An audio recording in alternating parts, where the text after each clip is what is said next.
Well, good morning, guys and gals. Happy YouTube day. I was going to do a quick little video on my solar system. This is a solar tracker, eco-worthy, dual access. It has been working very well.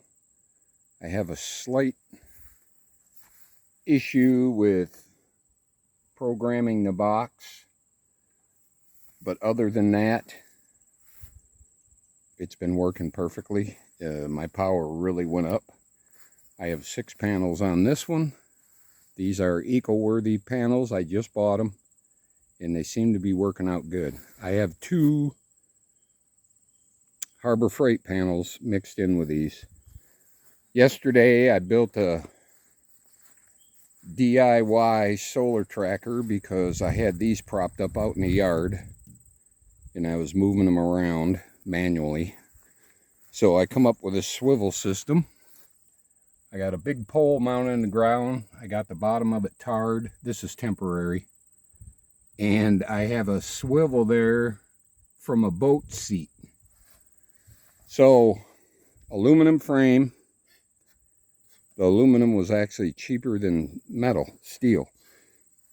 So I got 6 panels on this, and it swivels with a touch. I might have to put a brake on it in windy conditions, but it's putting out every bit of energy, if not more, than the other one. I got the center panels are eco-worthy, and the 2 outside ones are Harbor Freight. Doing good. It worked out good, but I spent on this aluminum, which, like I said, was quite a bit cheaper than steel, which I find weird. But time-wise and material-wise, I spent as much money on that as I could have bought one of these for, or close to it. I spent like $300 on materials, and right now these are on sale on Amazon for like $3.49 with the box included. You have to be careful on the sales because in the fine print sometimes they'll sell this without the brain, which makes no sense. But I saved a little money on that because I didn't have to get a battery and a battery charger and this, that, and the other. But I'm going to order another one for when they're set permanently. I don't have to mess around.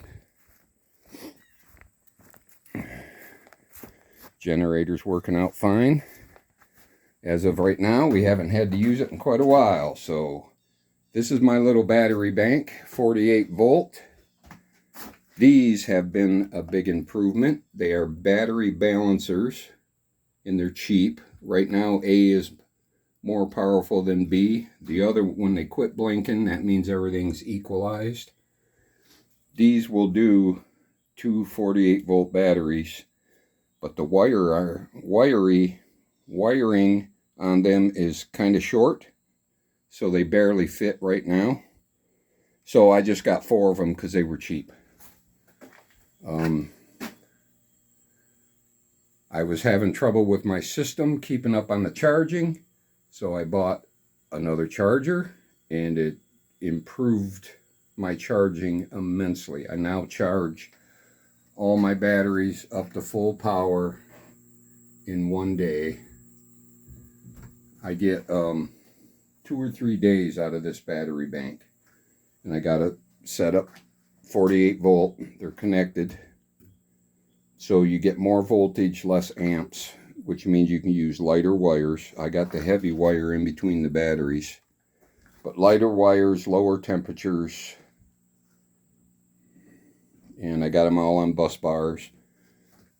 You have to excuse the random wiring because I didn't have enough wire for the second charger, so I had to kind of splice some stuff together.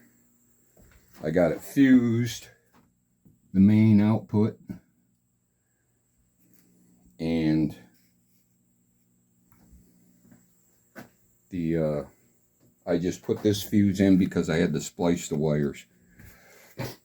But I got power off switches, solar off switches, on-off switches for the solar panels.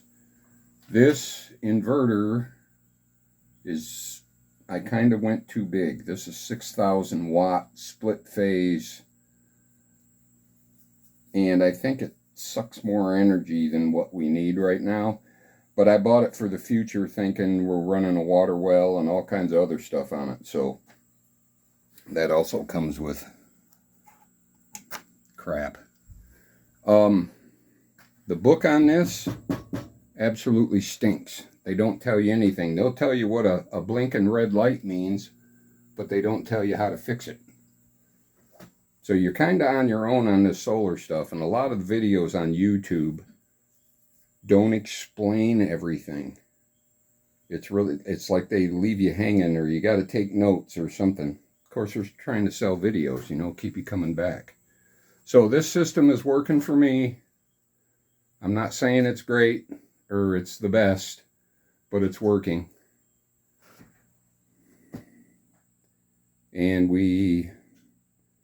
I think I got all the issues solved. It was a bunch of trial and error stuff because I couldn't find information on YouTube. And it kind of stunk.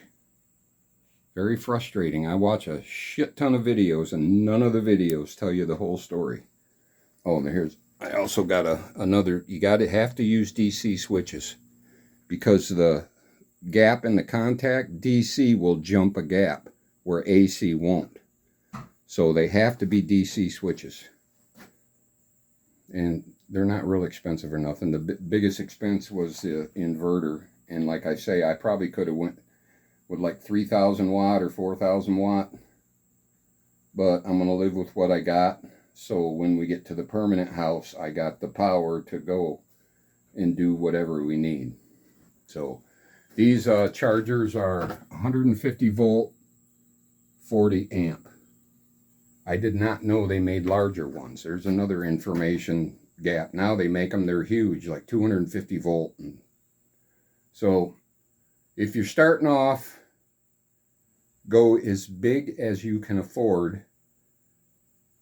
That way you don't have to, like if you get a little baby charger that does 50 volts and 10 amps or whatever, you're going to have to upgrade anyhow. So why not start with what you're going to need in the future? It'd save you a lot of spending money. But that's our system. I have this backup charger I was having to use a few times when we got a lot of rain, but I haven't had to use it since I bought the second charger, and they're all hooked together. They're working fine. And these battery balancers. So everything's been keeping up just fine. We're not running a lot right now, but you know, normal stuff, microwave, we have a new refrigerator, normal stuff like that, lights, ceiling fans. But it all seems to be working okay. But it took a while to figure out all the bugs. So have a blessed afternoon. Keep Charlie Kirk's family in your prayers. And always remember 9/11. Play nice.